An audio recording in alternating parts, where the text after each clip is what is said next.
రాజధాని నగర ప్రాంతంలో వివిధ చోట్ల రోడ్ల నిర్మాణంతో పాటు ఎంతో కీలకమైనటువంటి కొండవీటి వాగు విస్తరణ పనులు మాత్రం చకచకా జరిగిపోతున్నాయి. భవిష్యత్తులో అమరావతి రాజధానిని వరదరహిత నగరంగా తీర్చిదిద్దడంతో పాటు వచ్చినటువంటి వరద నీరుని సక్రంగా సద్వినియోగం చేసుకోవడం అంటే తాగునీరుగా మార్చడానికి రాష్ట్ర ప్రభుత్వం ఎంతో కీలకమైనటువంటి నిర్ణయం తీసుకుంది. వాటిలో భాగంగానే భారీ రిజర్వాయర్లు కడుతున్న విషయం మనందరూ తెలుసు. మొత్తం 3 చోట్ల శాఖమూరు, నీరుకొండ, అదేవిధంగా కిష్టాయపాలెం వద్ద 0.1, అదేవిధంగా నీరుకొండ వద్ద 0.4, శాఖమూరు వద్ద 0.2 ఇట్లా మొత్తం 3 చోట్ల భారీ రిజర్వాయర్ పనులు చకచకా జరిగిపోతూ ఉన్నాయి. ఇక భవిష్యత్తులో ఎలాంటి తాగునీటి సమస్య లేకుండా 24/7 తరహాలో వాటర్ వచ్చే విధంగా నిర్మాణ పనులు చేపడుతూ ఉన్నారు. కొండవీటి వాగు అదేవిధంగా పాలవాగును గ్రావిటీ కెనాల్తో అనుసంధానం చేస్తూ అనంతపురం దగ్గర నుంచి ఉండవల్లి వరకు దాదాపు 24 కిలోమీటర్ల మేర ఈ విస్తరణ పనులు జరుగుతున్నాయి. ఇక ఎంతో కీలకమైనటువంటి అంటే అమరావతి రాజధాని నగర ప్రాంతాన్ని నుంచి అటు గుంటూరు, విజయవాడ వెళ్ళేటువంటి వారి కోసం రాష్ట్ర ప్రభుత్వం ఇప్పటికే కృష్ణా వెస్టర్న్ కెనాల్పై స్టీల్ బ్రిడ్జి నిర్మాణ పనులు జరుగుతున్నటువంటి విషయం మనందరూ తెలుసు.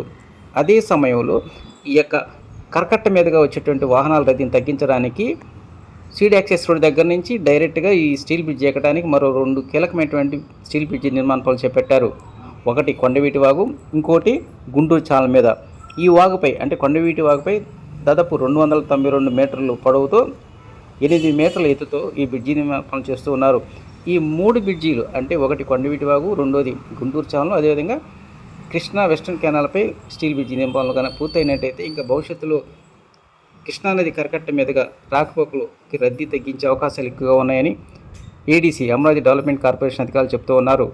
ఎంత త్వరగా ఈ రోడ్డు నిర్మాణ పనులు పూర్తయితే అంత త్వరగా ఈ రాకపోకలకు మాత్రం ఎలాంటి ఇబ్బంది లేకుండా సాఫీగా కొనసాగే అవకాశాలు ఎక్కువగా కనిపిస్తూ ఉన్నాయి.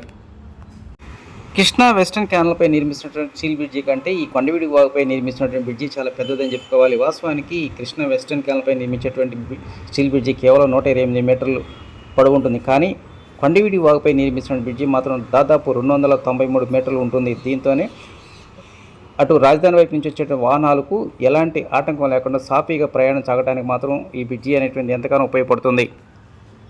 రాజధాని నగర ప్రాంతంలో అన్ని రోడ్లు గ్రిడ్ విధానం ద్వారా అంటే తూర్పు నుంచి పడమరకు, అదేవిధంగా ఉత్తరం నుంచి దక్షిణ వైపుకు రాకపోకలు కొనసాగించే విధంగా నిర్మాణాలు జరుగుతున్నాయి.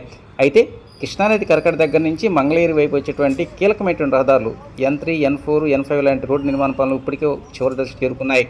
ఈ వర్షాకాలంలోపే ఈ రోడ్లు అనేటువంటివి డైరెక్ట్గా కృష్ణానది కరకట్ట దగ్గర నుంచి మంగళగిరి మండలం నవలూరు వరకు సాఫీగా సాగే విధంగా పనులు జరుగుతూ ఉన్నాయి.